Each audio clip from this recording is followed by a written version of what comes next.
स्वास्थ्य और आयुर्वेद चैनल में आप सभी दर्शकों का स्वागत है। आज मैं आप लोगों को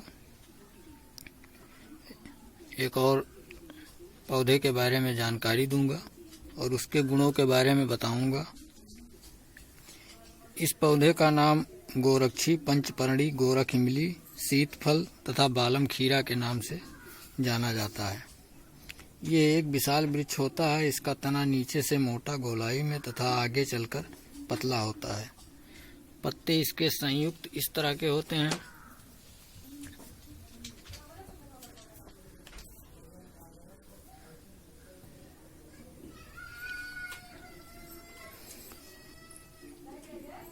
इसे 3 से लेकर 9 तक इसकी एक एक पत्तों में पत्रिकाएं होती हैं।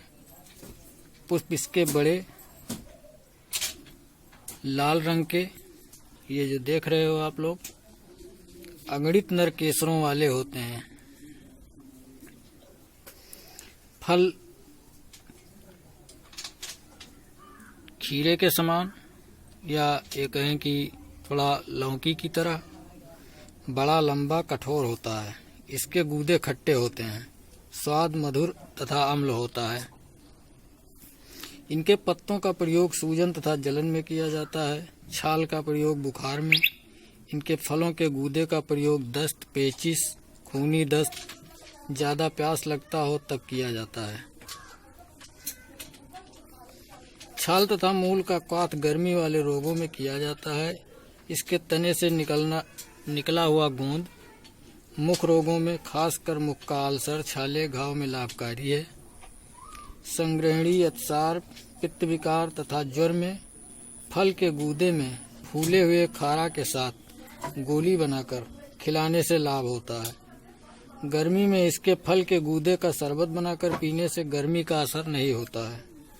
बच्चों के दस्त में इनके फल के गूदे में अनार के फल के छिलके पीसकर दोनों का सरस सेवन कराना चाहिए। श्वास रोग में इसके गूदे को सुखाकर चूर्ण बना लें।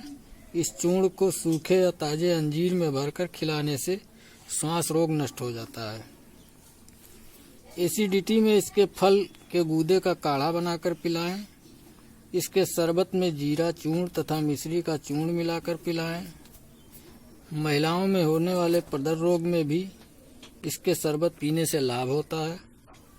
गर्मी के कारण शरीर में कहीं भी किसी प्रकार का घाव, जख्म, फोड़े, फुंसी पर इनके बीजों को जलाकर इनकी राख मक्खन में मिलाकर लगाने से ठीक हो जाता है। अगर हमारे द्वारा बताई गई जानकारी आप लोगों को अच्छी लगे तो चैनल को सब्सक्राइब करें तथा आगे इसी तरह का वीडियो देखने के लिए बेल वाला बटन दबाएं। धन्यवाद। स्वास्थ्य और आयुर्वेद चैनल में आप सभी दर्शकों का स्वागत है। आज मैं आप लोगों को एक और पौधे के बारे में जानकारी दूंगा और उसके गुणों के बारे में बताऊंगा। इस पौधे का नाम गोरक्षी, पंचपर्णी, गोरख इमली, शीतफल तथा बालम खीरा के नाम से जाना जाता है। ये एक विशाल वृक्ष होता है। इसका तना नीचे से मोटा गोलाई में तथा आगे चलकर पतला होता है। पत्ते इसके संयुक्त इस तरह के होते हैं।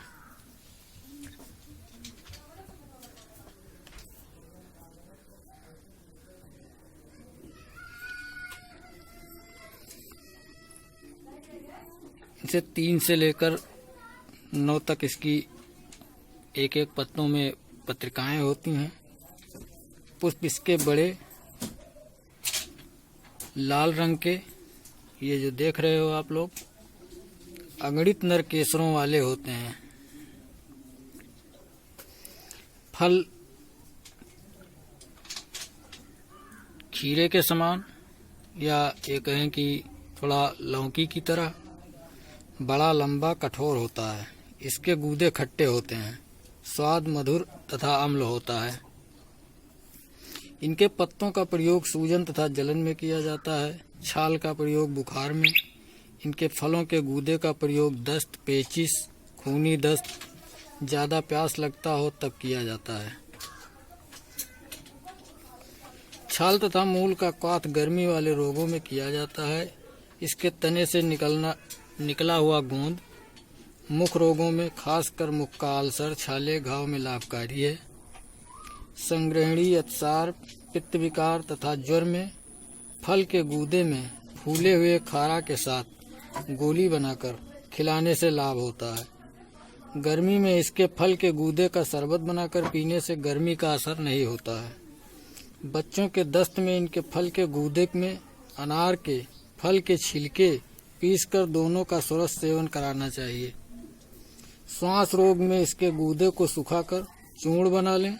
इस चूर्ण को सूखे या ताजे अंजीर में भरकर खिलाने से श्वास रोग नष्ट हो जाता है। एसिडिटी में इसके फल के गूदे का काढ़ा बनाकर पिलाएं। इसके शरबत में जीरा चूर्ण तथा मिश्री का चूर्ण मिलाकर पिलाएं। महिलाओं में होने वाले प्रदर रोग में भी इसके शरबत पीने से लाभ होता है। गर्मी के कारण शरीर में कहीं भी किसी प्रकार का घाव, जख्म, फोड़े, फुंसी पर इनके बीजों को जलाकर इनकी राख मक्खन में मिलाकर लगाने से ठीक हो जाता है। अगर हमारे द्वारा बताई गई जानकारी आप लोगों को अच्छी लगे तो चैनल को सब्सक्राइब करें तथा आगे इसी तरह का वीडियो देखने के लिए बेल वाला बटन दबाएं। धन्यवाद।